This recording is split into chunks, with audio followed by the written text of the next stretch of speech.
വേഗം വരുന്ന നമ്മളുടെ കർത്താവായ യേശുക്രിസ്തുവിൻ്റെ തനിനാമത്തിൽ എല്ലാവർക്കും സ്നേഹവന്ദനം. ഉപജീവനത്തിന് മാർഗമില്ലാതെ എലീശ പ്രവാചകൻ്റെ മുൻപിൽ നിലവിളിക്കുന്ന ഒരു പ്രവാചകൻ്റെ വിധവയായ ഭാര്യയ്ക്ക് കരുതലിൻ്റെ കരം നീട്ടിയ സംഭവമാണ് 2 രാജാക്കന്മാർ 4:1 മുതൽ 7 വരെയുള്ള വാക്യങ്ങളിൽ വായിക്കുന്നത്. നിന്റെ വീട്ടിൽ എന്തുണ്ട് എന്ന പ്രവാചകൻ്റെ ചോദ്യത്തിന് അവൾ പറഞ്ഞു, 1 കുടം എണ്ണ മാത്രം ഉണ്ട്. തുടർന്ന് പ്രവാചകൻ പറഞ്ഞു, വെറും കുടങ്ങൾ വായ്പ വാങ്ങി അതിലേക്ക് നിന്റെ കുടത്തിൽ ഉള്ള എണ്ണ പകരുക. അവൾ അതനുസരിച്ചു. പാത്രങ്ങളെല്ലാം എണ്ണ കൊണ്ട് നിറഞ്ഞു. എണ്ണ വിറ്റ് കടം വീട്ടുവാനും ശേഷിച്ചതുകൊണ്ട് ഉപജീവനം കഴിക്കുവാനും ഉള്ള ഉപദേശം എലീശ പ്രവാചകൻ നൽകി അവളെ മടക്കി അയച്ചു. ഇവിടെ നമുക്ക് നൽകുന്ന ചിന്തകൾ എന്തെന്ന് നോക്കാം. എണ്ണ പരിശുദ്ധാത്മാവിനെ സൂചിപ്പിക്കുന്നു. വിധവയുടെ ഭവനത്തിൽ എണ്ണയുണ്ടായിരുന്നതുപോലെ നമ്മിലെല്ലാം പരിശുദ്ധാത്മാവ് ഉണ്ട്. തൻ്റെ ഭവനത്തിലുണ്ടായിരുന്ന എണ്ണയുടെ ഉപയോഗം വിധവ മനസ്സിലാക്കാതിരുന്നതുപോലെ നമ്മിലുള്ള പരിശുദ്ധാത്മാവിനെ നാമും മനസ്സിലാക്കുന്നില്ല. വിധവ പാത്രങ്ങളിൽ എണ്ണ നിറച്ചതുപോലെ പരിശുദ്ധാത്മാവിനാൽ നാമും നിറയണം. പരിശുദ്ധാത്മാവിൽ നിറയണമെങ്കിൽ നാം ഒഴിഞ്ഞ പാത്രമായി കർത്താവിൻ്റെ അടുക്കൽ ചെല്ലണം. പരിശുദ്ധാത്മാവിൽ നിറയുന്നതിന് ഇന്ന് വിശ്വാസി സഭകൾ മാറി മാറി ഓടി നടക്കുകയാണ്. ഒരു സഭയും പരിശുദ്ധാത്മാവിനെ നൽകില്ല. പരിശുദ്ധാത്മാവിൽ നിറയണമെങ്കിൽ കർത്താവിൻ്റെ അടുക്കൽ ചെല്ലണം. കർത്താവ് പറയുന്നത്, എന്നിൽ വിശ്വസിക്കുന്നവൻ്റെ ഉള്ളിൽ നിന്ന് ജീവജലത്തിൻ്റെ നദികൾ ഒഴുകും. അതായത് വിശ്വസിക്കുന്നവർക്ക് പരിശുദ്ധാത്മാവ് ലഭിക്കും. യോഹന്നാൻ 7:37 മുതൽ 39 വരെ. യെശയ്യാവ് 40:31 പറയുന്നത്, യഹോവയെ കാത്തിരിക്കുന്നവർ ശക്തിയെ പുതുക്കും. അവർ കഴുകന്മാരെ പോലെ ചിറകടിച്ച് കയറും.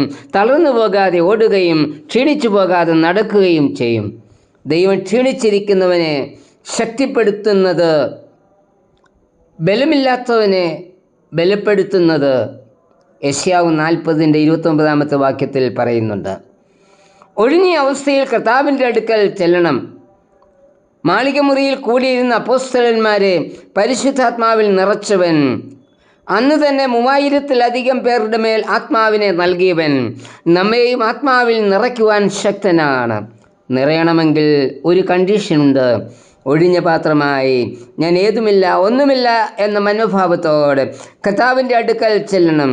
അപ്പോൾ അവൻ നമ്മെ പൂർണ്ണമായി ആത്മാവിൽ നിറയ്ക്കും.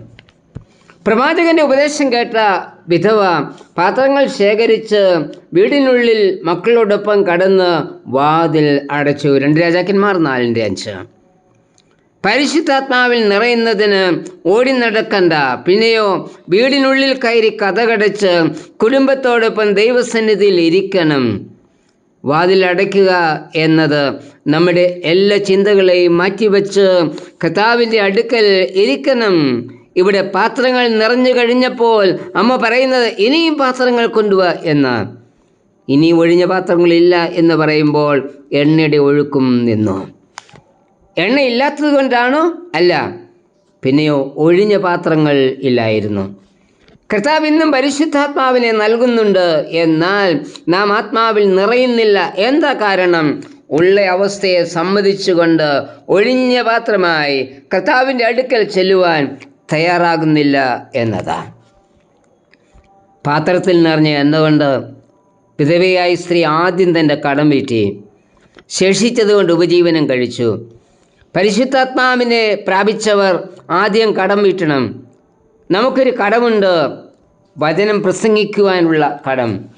പലപ്പോഴും നാം ചിന്തിക്കുന്നത്, ആദ്യം എൻ്റെ ഉപജീവനം കഴിയട്ടെ, പിന്നെ വചനം പ്രസംഗിക്കാമെന്ന്. കർത്താവ് പറഞ്ഞത്, മുൻപേ അവൻ്റെ രാജ്യവും നീതിയും അന്വേഷിക്കണം. ആത്മാവിൽ നിറയപ്പെട്ടവർ എങ്ങനെ ആയിരിക്കണമെന്ന് പ്രവൃത്തി 4:31 മുതൽ 33 വാക്യങ്ങളിൽ പറയുന്നുണ്ട്. അവർ തങ്ങൾക്കുള്ളത് സ്വന്തമെന്ന് എണ്ണി ഇരിക്കാതെ യേശുവിൻ്റെ പുനരുത്ഥാനത്തിന് സാക്ഷികളായി. അവർ ആദ്യം കടം വീട്ടി. അതായത് ആദ്യം അവർ സാക്ഷിച്ചു. ഈ സാക്ഷ്യം നിർവഹിച്ചു കഴിഞ്ഞപ്പോൾ അവരിൽ മുട്ടുള്ളവർ ആരും തന്നെ ഉണ്ടായിരുന്നില്ല. പരിശുദ്ധാത്മാവിനെ നൽകുന്നത് നമ്മളുടെ മാത്രം സന്തോഷത്തിനല്ല. ഇവിടെ എണ്ണ നൽകിയത് ആ കുടുംബത്തിൻ്റെ മാത്രം സന്തോഷത്തിനായിരുന്നില്ല. എണ്ണ വിറ്റ് കടം വീട്ടിയപ്പോൾ കടം നൽകിയവർക്കും സന്തോഷമായി, വാങ്ങിയവർക്കും നൽകിയവർക്കും സന്തോഷം. എത്ര വലിയ അനുഗ്രഹം! പ്രവാചകൻ്റെ വിധവയായ ഭാര്യ അവളുടെ വേദനയും ഭാരവുമായി പ്രവാചകൻ്റെ അടുക്കൽ ചെന്നു. അവൾ പ്രവാചകൻ നിർദ്ദേശമനുസരിച്ചു ഒഴിഞ്ഞ പാത്രമായി മുറിയിൽ പ്രവേശിച്ചു.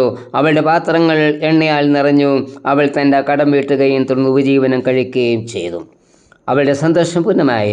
ഈ പ്രഭാതത്തിൽ നമ്മുടെ ഉള്ള അവസ്ഥയുമായി ഒഴിഞ്ഞ പാത്രമായി യേശുവിൻ്റെ അടുക്കൽ ചെല്ലാം. അവൻ്റെ പാദപീഠത്തിൽ ഇരുന്ന് അവനിൽ വിശ്വസിച്ച് നിറവിനായി പ്രാർത്ഥിക്കാം. എങ്കിൽ അവൻ നമ്മെയും ആത്മാവിൽ നിറയ്ക്കും, നീന്തി തുടിക്കുന്ന അനുഭവത്തിലേക്ക് നമ്മെ നടത്തും. കർത്താവേ, ആത്മാവിൽ നിറഞ്ഞ് സന്തോഷിപ്പാനും നിന്റെ സാക്ഷിയായി നിൽപ്പാനും എന്നെയും ഉപയോഗിക്കണമേ. ആമേൻ.